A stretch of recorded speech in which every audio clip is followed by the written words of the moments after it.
when school started in September at the universities, like they did, then the CFL moved to weekend games. We would play on Saturdays and Sundays. So that would mean on Monday, I always had a Monday class, it seemed, I'd come in looking a little beaten up.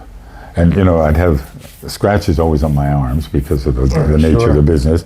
I'd probably have a black eye because the defensive backs would get their hands in between the mask and my top of the helmet there.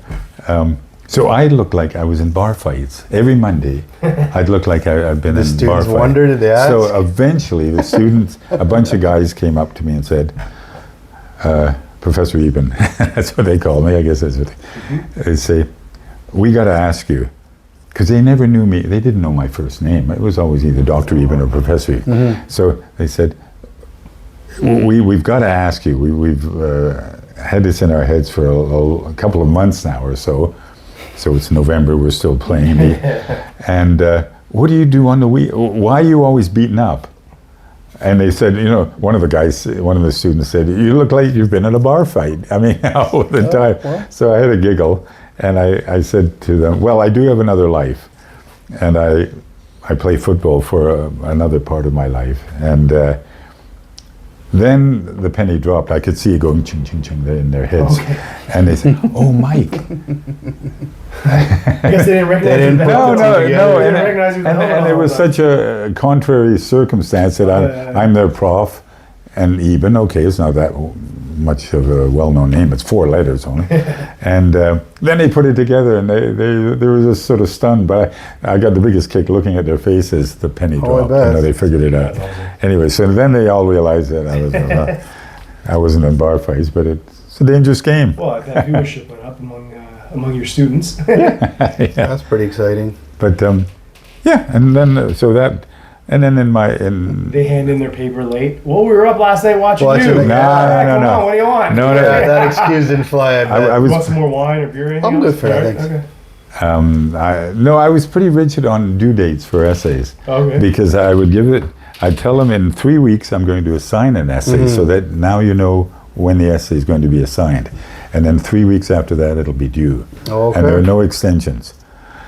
That worked for I was teaching at York for 12 years or so, and that worked for all of those years except for one. And I had a young mother in my class. I didn't know she was a young mother. She was always in class and she was always doing her work. And one day she didn't hand her essay in on time, and I said, "Che pasa, che pasa?" You know, you're Italian, or "Che pasa, what's going on here?" Yes. And well, that's Spanish as well. She said, "Sir, I'm a single mom. I have to take my child to daycare. I've got a night job at the telephone company, and I just couldn't quite get it done in time." And that opened up my eyes and ears to the fact that there are single moms around, and there are, you know, they got all sorts of drains on their daily life, and I started to realize I got to cut some slack here and understand some of this. For you. Well, not everybody's like that, that's for sure. Well, you know, I mean, my colleagues started to clue in too, but you know, it was early days, and I was glad I was able to do that, but Absolutely. just to realize, and I was glad she sort of opened up my eyes, because I thought most of the students lived at home with their parents and that they weren't older. She was in her young 20s. That's perspective, right? Yeah, it is. So that was important. But yeah, teaching and footballing was, I was running from pillar to post. Well, speaking of footballing, yeah? I'll tell you what we found. You'll never believe it. Well, I can't pick it up. Yeah. It's stuck to the table here. Oh, there we go. Take a look at that. Yes, that's the one I was bringing you. There you go. And I actually found this on eBay. I did a little search. That's amazing. My kids looked up that sometime, and they were most disappointed to see how cheap it was. They thought it would be thousands of dollars. Well, I said, "Are you?" You know what? With cards, it's up and down. Is this OPG, OPC, or no? What would that be? OPC. Yeah, that right. I remember that name, but I don't know what it means. But I couldn't. It's OPG. There's definitely OPG. I couldn't find any dates on there or anything. No. This is like. Well, old school. Yeah, that I can tell you. Now they print dates on cards. Well, it mentions, I haven't got my glasses on, so mentions No year. that I came back to the Argonauts from that Yes. one. So 1970, I was in Edmonton, and this is 71, our Grey Cup year. Oh, okay. So they should. It's weird that they don't have Yeah, dates there's on no it. date on it. No, It just no. says OPC printed in Canada. Usually that's right. they would have that. Yeah, they would. nowadays, Sure. but- You see that rocking mustache? Oh yeah. Look like a biker. And, and my hair is really short there. I had it way down my back, Oh, and we had you must have had a bike. That's awesome. ponytails. No, I never had a bike. No? A funny story. Another.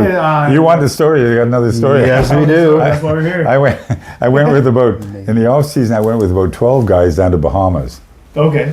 and a guy had a cottage, not a cottage, a home down there. That was nice. So one day we want to go out and get some motorbikes, Hondas, and just tour around the island.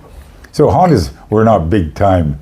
They were in 1,000 cc's. They were 50 cc's. They were nothing, little Dirt bikes. They were little booby bikes, you know the grandmother bikes. And so we find an old airplane strip. There's nothing on it, and we decide we're going to have a race because it was wide and cement, and it was Long. So yeah. I wasn't a big time biker by any stretch of the imagination. We were all in bathing suits and nothing more. Oh man. So Great idea. I open it up, and It sounds like the story's gonna hurt. it's going to hurt big time, big time.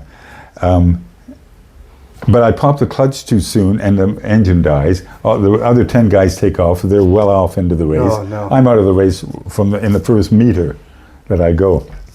So I said, okay, I'll get it going again, and I toddled after them about I'm out of the race. And then I get into a turn, and I'm not going with the flow of the bike, and I slip off the bike, and this is Bahamas. There's sand all over the cement it's slippery. runway. Yeah, and so I slide out, and I just cut myself to shit. And I'm just, it's sort of all superficial. I didn't break anything, but